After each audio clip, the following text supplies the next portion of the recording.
Ya, baik, terima kasih Saudari Janu. Ya, pertama-tama mari kita mengenal tentang sejarah Android.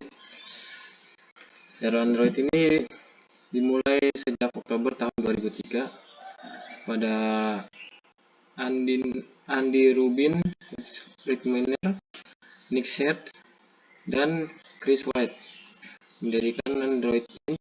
di California, US, perusahaan pendatang baru yang membuat mobile device yang lebih peka dan mengerti pemiliknya.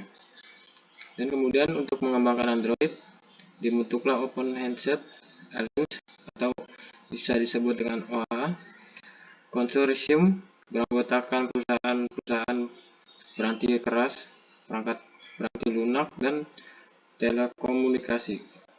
Di bidang mobile phone seperti HTC, Intel, Motorola, Qualcomm, Broadcom, T-Mobile, Nvidia, dan perusahaan besar lainnya bergabung dalam OHA ini.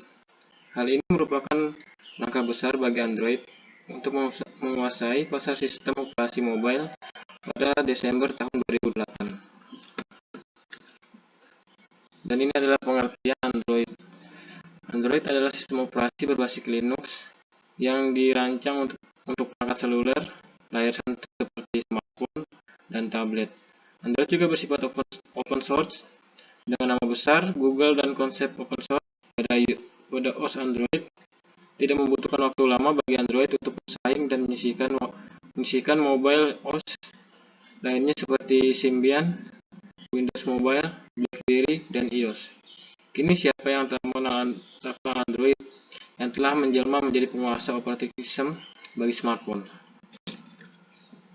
Ponsel pertama yang menggunakan sistem Android diluncurkan pada Oktober tahun 2008 yang bernama HTC Dream. Mulailah semenjak perilisan ponsel tersebut, banyak vendor lain yang merilis ponsel dengan platform Android tersebut. Dan untuk versi Androidnya akan dijelaskan oleh Saudara Bagus. Silakan.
Dibekali dengan fitur utama yakni integrasi kamera, video, dan galeri. Kemudian mendukung layar resolusi WVGA serta kembalian Google Play atau Android Market. Lanjut ada Android versi 2.0 sampai 2.1 Eclair. Android Eclair dirilis pada 9 Desember 2009 dengan berbagai fitur yang menarik seperti support Google Maps Beta, pencarian SMS, hingga Bluetooth 2.1 yang memungkinkan untuk mentransfer data secara lebih cepat. ada Android versi 2.2 sampai 2.3 Froyo atau yang disebut Frozen Yogurt. Pada 20 Mei 2010 dirilis Android Froyo dengan penambahan fitur utama seperti support Adobe Flash, hotspot portable, serta perekaman video dengan kualitas HD. Oke, dilanjut oleh saudara Danu. Adapun Android versi 2.3 sampai 2.3.7 atau disebut Gingerbread, Android Gingerbread versi 2.3 sampai 3.7 pada 6 Desember 2010. Pada versi ini telah dilakukan perbaikan antarmuka, hemat energi, NFC keyboard virtual dan peringatan fasilitas copy paste. Lanjut, ada Android versi 3.0.3.2 atau disebut Android versi ini lebih diperuntukkan bagi pengguna tablet dengan antarmuka atau multitasking dan fitur-fitur lainnya yang disesuaikan oleh perangkat komputer tablet. Adapun Android versi 4.0 atau Es Krim Sandwich dirilis pada tanggal 19 Oktober 2011. Dibekali dengan fitur baru yakni fitur pembukaan kunci dengan pengenalan wajah face unlock, perbaikan input teks dan suara, serta tombol virtual yang dapat menggantikan tombol fisik. Adapun Android versi 4.1 sampai 4.3 yang disebut Jelly Bean dirilis pada 9 Juli 2012. Terdapat banyak sekali fitur-fitur baru yang ditambahkan ke dalam Android Jelly Bean ini, antara lain Google Now, User Interface, Lock Screen, dan Bluetooth Smart Range. Dan dilanjutkan dengan Android versi 4.4 atau yang kita sebutkan itu Android KitKat, dirilis pada 31 Oktober 2013. Pembaharuan yang dapat dilihat pada Android versi ini antara lain antarmuka atau interface yang lebih canggih, fitur screen recording, support wireless painting, dan meningkatkan keamanan dan performa. Dan ada pun Android versi 5.0 atau Lollipop dirilis pada 12 November pada tahun 2014, penambahan fitur Project Volta sebagai fitur penghemat daya baterai hingga 30% lebih tahan lama. Peningkatan fitur lainnya seperti keamanan serta notifikasi, material desain baru yakni desain antarmuka antar interface yang lebih berwarna, simpel, dan responsif tentunya. Oke, selanjutnya akan dijelaskan kepada saudara Andika. Hardware pada Android.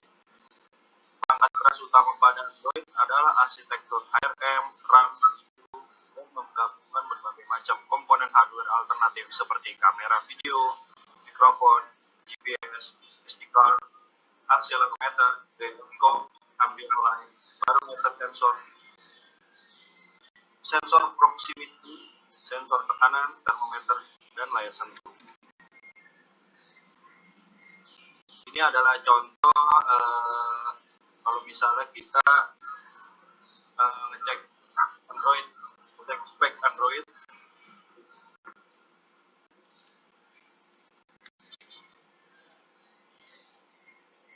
Oke, lanjut adalah kelebihan Android. Yang pertama adalah user friendly, yaitu adalah kemudahan dalam mengoperasikannya karena tools dalam Android mempermudah pekerjaan kita. Notification akan sangat mudah mendapatkan pemberitahuan dari smartphone Android dengan mengatur beberapa akun email, SMS, voice dial, dan sosial media. Terus kelebihan selanjutnya adalah tampilan. Dari segi tampilan tidak kalah dengan iOS milik Apple yang terkesan mewah. Hanya saja Android versi murahnya.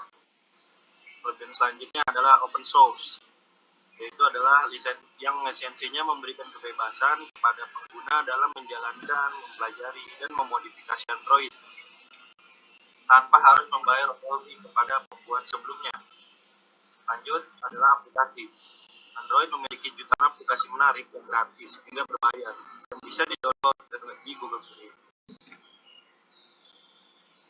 Nah, selanjutnya kita akan membahas tentang kekurangan Android. Yang pertama adalah update sistem. Update sistem sangatlah tidak menyenangkan karena kita harus menunggu dari masing-masing vendor untuk merilis versi terbaru. Yang kedua adalah low battery aplikasi. Jika menyangkut paket data dan menggunakan menggunakan aplikasi yang berjalan secara berlebihan akan mempercepat penurunan daya baterai. Yang ketiga adalah lag atau lemot. Jika aplikasi tidak sesuai dengan spesifikasi perangkat Android, akan merespon lambat, bahkan tidak bergerak sama sekali. Terlalu banyak aplikasi yang berjalan juga bisa menjadi faktor penyebab lag atau lemot. Sekian, terima kasih atas perhatiannya untuk para penonton, khususnya Bapak dosen.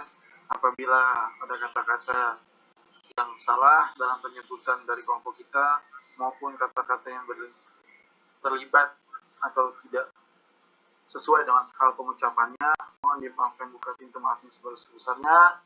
Wabillahi taufiq hidayah. Wassalamualaikum warahmatullahi wabarakatuh.